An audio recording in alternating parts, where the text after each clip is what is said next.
What I'm about to share with you isn't popular, it's not politically correct, and you won't hear it from mainstream relationship advice. But every single thing I'm going to tell you today is backed by observable patterns that men experience over and over again. Patterns that nobody warned them about.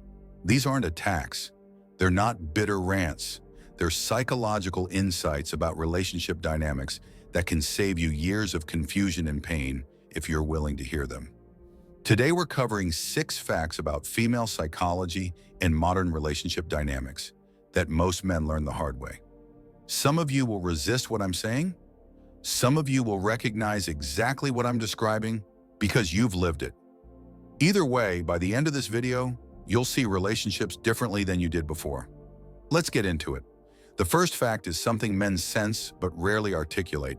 Many women maintain an internal rating system that constantly evaluates their partner's worth. This isn't conscious for most of them. It's not malicious. It's a background process running at all times, assessing your value based on how you show up day to day, your status at work, your confidence when challenges arise, how other people treat you, how you handle stress, how you lead or fail to lead in daily situations. All of this feeds into a mental score that determines how she feels about you in any given moment.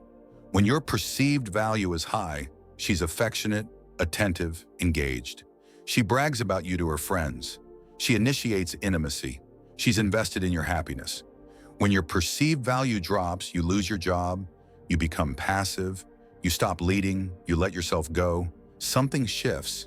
The affection cools. The respect diminishes. She becomes critical of things she used to overlook. Small annoyances become major issues. Here's what most men don't realize.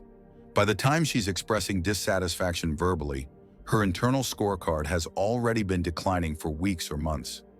The complaints you're hearing aren't the beginning of the problem. They're the warning that you're approaching a threshold.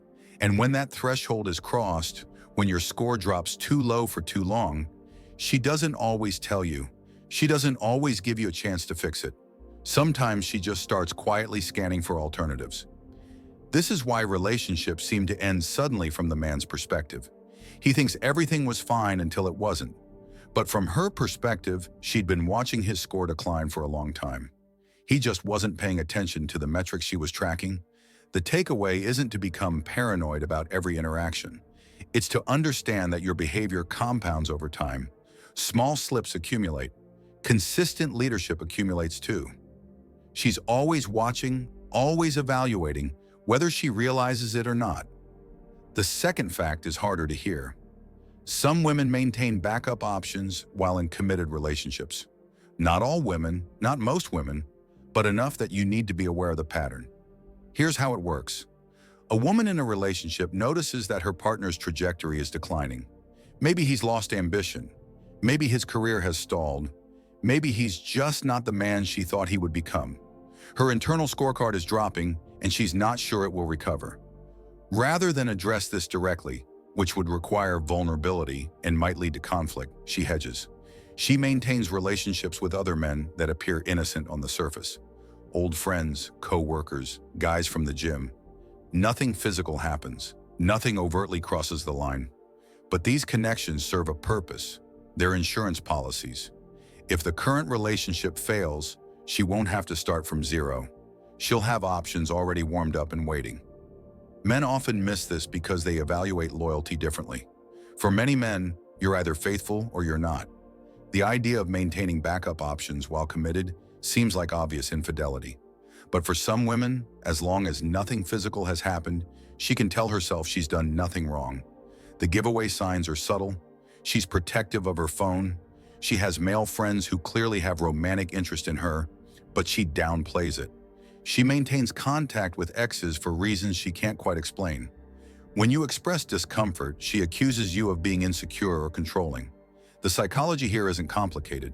Security is a core female need, and some women pursue security through redundancy, making sure they're never truly dependent on one man's continued commitment or success. The third fact is uncomfortable, but increasingly observable. Modern culture has shifted many relationships toward transactional dynamics. A generation ago, marriage was understood as a partnership where both people contributed different things. He provided resources and protection. She provided nurturing and home management. Both sacrificed individual desires for the family unit. Neither kept score because the arrangement was assumed to be mutually beneficial. Today, that model has been disrupted and nothing clear has replaced it. What many men encounter instead is a transactional framework where relationships are evaluated primarily on what they provide, not what both people build together, what she extracts from the arrangement. Lifestyle, experiences, financial security, social status, access to opportunities she couldn't get alone. Social media has accelerated this dramatically. Women are constantly exposed to curated images of luxury, travel, and affluence. Influencers monetize the appearance of an aspirational lifestyle, and ordinary women absorb the message that they deserve that lifestyle too. They just need to find the right man to fund it. This creates a dating environment where many women have minimum income thresholds for potential partners, not based on whether that income would support a family, but based on whether it would support the lifestyle she's been taught to expect. Men earning below a certain amount become invisible, not because those men lack character, ambition, or the ability to be good partners, but because they don't meet the transactional threshold that modern culture has normalized. The fourth fact challenges a common assumption. Many women who appear confident are privately consumed by anxiety about aging and declining attractiveness. Modern culture tells women that their appearance is their primary source of value. It also tells them that this value has an expiration date. The combination creates a constant background hum of anxiety that men rarely see directly. Women are acutely aware of how they compare to other women. Social media makes this comparison constant and unavoidable. Every scroll is a reminder of someone younger, thinner, more beautiful. Every like is a metric of relative attractiveness. Every year that passes feels like value slipping away. This anxiety drives behavior that men often misread. The obsession with appearance isn't vanity, it's fear. The preoccupation with age isn't superficiality. It's genuine concern about losing the leverage she believes her looks provide. For single women approaching certain age thresholds, this anxiety intensifies. The pressure to secure a partner, to lock down resources, to establish security before her perceived value declines further. It creates urgency that shapes her decisions. This is why some women settle for men they're not genuinely attracted to. Why some push for commitment faster than the relationship naturally warrants. Why some become increasingly critical of men who waste their time without moving toward marriage. The anxiety is real. The pressure is real. The fear of ending up alone as youth fades is real. What men need to understand is that this anxiety can make women behave in ways that seem irrational or desperate, because on some level, they are desperate. They're operating from a scarcity mindset driven by the belief that their window is closing. The fifth fact explains a pattern that destroys relationships men thought were working. Boredom is far more dangerous than most men realize.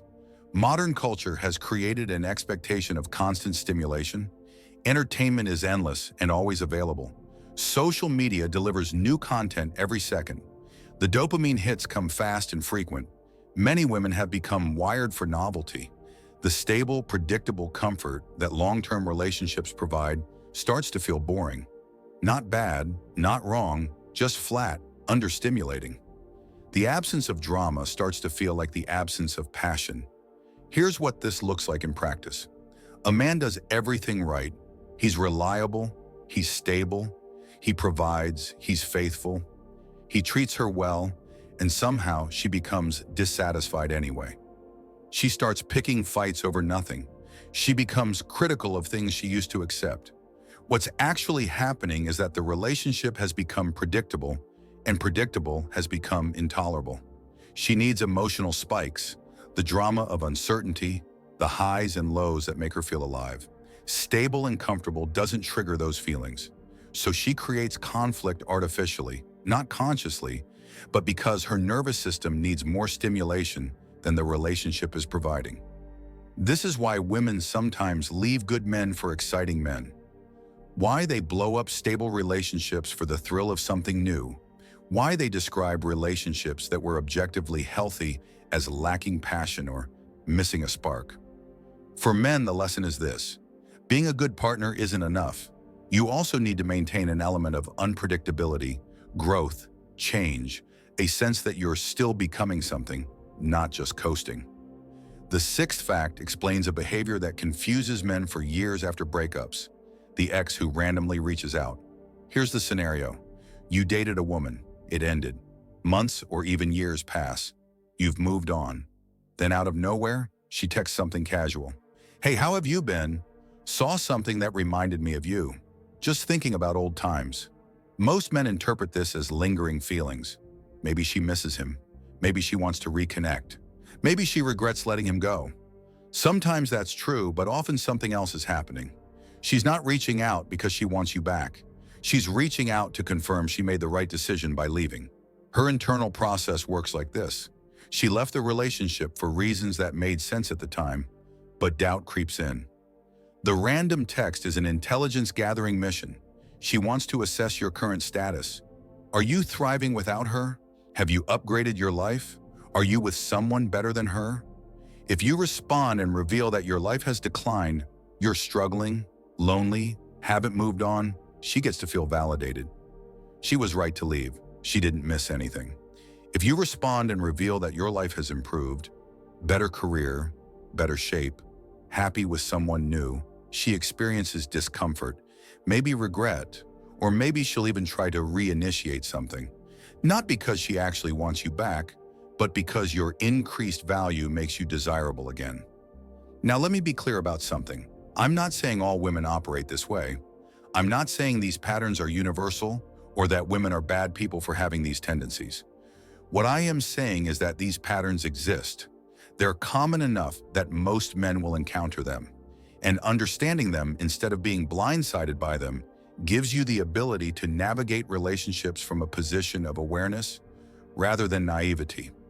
The men who struggle most in modern dating are the ones who believe the fairy tale version of relationships.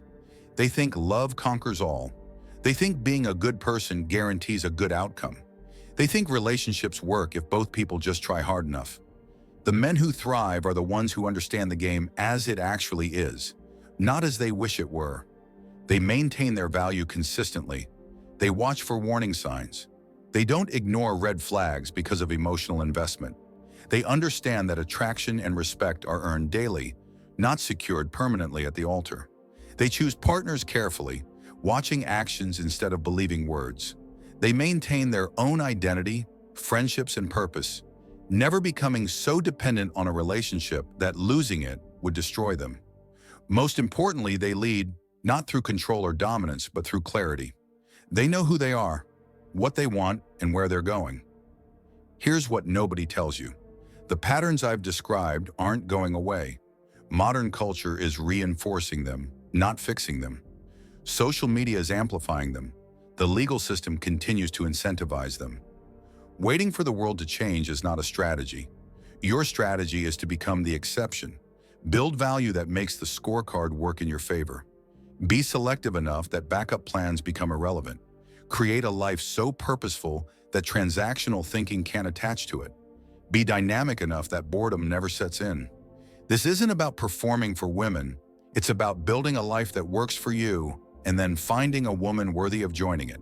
And here's the final piece. You deserve that clarity. You deserve to enter relationships with your eyes open. You deserve to understand the dynamics you're operating in rather than learning them through painful experience. The fact that this information isn't mainstream doesn't mean it isn't true. It just means you have to seek it out for yourself. The 6 facts I've shared today aren't meant to make you bitter. They're meant to make you aware.